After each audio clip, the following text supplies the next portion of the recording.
Kita jadi Benny dan ada istri datang bawain pisang goreng sambil minta uang sayur. Setelah memberikannya, kita makan pisang dan anak kita minta uang jajan. Menonton TV ada berita tentang PHK massal dan harga barang sekitar naik. Kemudian teman kita Yadi ngecat mau traktir makan karena habis menang ngudol. Dia pun ngajak kita ngudol juga dan terdapat 6 ending di sini. Ending pertama, kita menolaknya dan menasehati Yadi. Ending kedua, kita menerimanya dan muncul tengkorak. Mencoba ngudol, kita menang. Hari ke-6, uang yang tadinya 3 juta sekarang tinggal 1 juta. Istri datang bilang kalau kita harus bayar uang kontrakan hari ini. Kita pun dan istri minta uang sayur. Kita pun hanya bisa kasih sedikit. Begitu juga dengan jajan anak kita. Merasa sudah sepuh, kita ngudol lagi, tapi sekarang tinggal 500.000. Untung saja gaji kita cair dan kita bisa ngudol lagi. Datang anak kita minta 50.000 buat pelajaran olahraga, tapi kita nyuruh dia minta ke istri kita. Anak kita pun ngambek dan istri kita datang ngingati bayar kontrakan. Seminggu kemudian uang kita habis. Saat mau ngutang ke Yadi, dia bilang gak ada duit dan nyaranin kita minjol. Kita pun menolaknya. Kemudian datang pemilik kontrakan yang nagih tunggakan. Kita yang tidak punya duit pun memelas dan diberikan waktu untuk bayar. Istri kita bilang kalau dia tahu kita ngudol. Dan akhirnya kita menceritakan hal yang terjadi dan minta maaf. Ending ketiga, kita minjol dengan bunga yang besar. Saat pemilik kontrakan datang, kita membayarnya. Tapi saat istri nanya kenapa nunggak bayar, kita malah mengamuk. 3 hari kemudian uang kita habis lagi dan minjol ke tempat lain karena sudah di blacklist. Kemudian kita ditagih cicilan motor dan kena denda. Dan saat mau ngudol, anak kita datang menonton TV. Kita yang merasa terganggu pun marah dan mengusirnya. Hari ke-30, setelah ngucur dengan gaya, kita melihat istri kita tidak di rumah. Saat mencuri uangnya di lemari,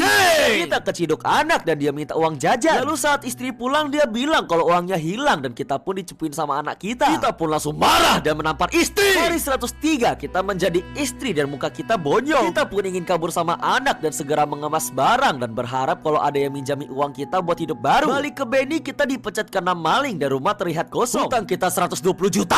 Tiba-tiba rentenir nelpon dan mengancam kita. Hari ke-114, kita jual semua barang di rumah tapi hutang malah bertambah. Saat ingin mengambil uang dari ngudol, websitenya malah error dan menghilang. Kita pun haus, tapi karena air galon dan keran habis, terpaksa kita minum air WC bekas ngucur. Saat keluar ada rentenir dan karena tidak bisa bayar, kita mengikutinya. Setelah menandatangani suatu kertas, dia pun menyuruh kita ganti baju. Ternyata kedua ginjal kita diluting. Sepulang dari sana, kita dikasih obat dan utang kita masih banyak. Merasa hidup tidak lama lagi, kita tulis permintaan maaf ke keluarga dan kita pun turun dalam kesakitan di atas kardus mie goreng. Ending keempat, saat ada rentenir, kita melempar gelas dan kabur.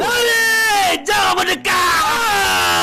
Kita pun dikejar rentenir sambil digibahin tetangga. Untungnya rentenir salto dan kita berhasil kabur. Setelah itu, kita yang merasa kondisi ini tidak bisa diperbaiki menelpon istri tapi tidak ada jawaban. Kita pun menyesal dan turun mandiri. Ending kelima, beberapa hari setelah kita ninggal di kardus mie goreng, kenalan istri kita menelpon memberitahu apa yang terjadi. Istri kita pun menangis. Ending keenam, saat bonyok, istri kita tidak kabur. Kemudian saat istri mengajar anak, kita pulang dan tidak melihat makanan. Pergi ke kamar, kita langsung mukulin istri kita tanpa henti. Kemudian kita mau ngudol tapi gak ada duit sehingga kita menyewakan istri kita ke cowok yang sus. Setelah itu kita menjadi istri dan mendengar anak kita mau disewakan juga. Kita pun mengamuk. Segera mendobrak pintu, kita dihadang Benny. Karena lemah kita mengambil pisau dan suluk. Benny pun gogok turun. Lanjut mendobrak, ada pria sempak dan suluk. Anak kita selamat. Waktu pun mundur ke saat Benny belum ngudol. Terlihat Benny ngajarin anak dan kita datang membawa makanan. Kita sekeluarga pun ngobrol dan bahagia. Tamat.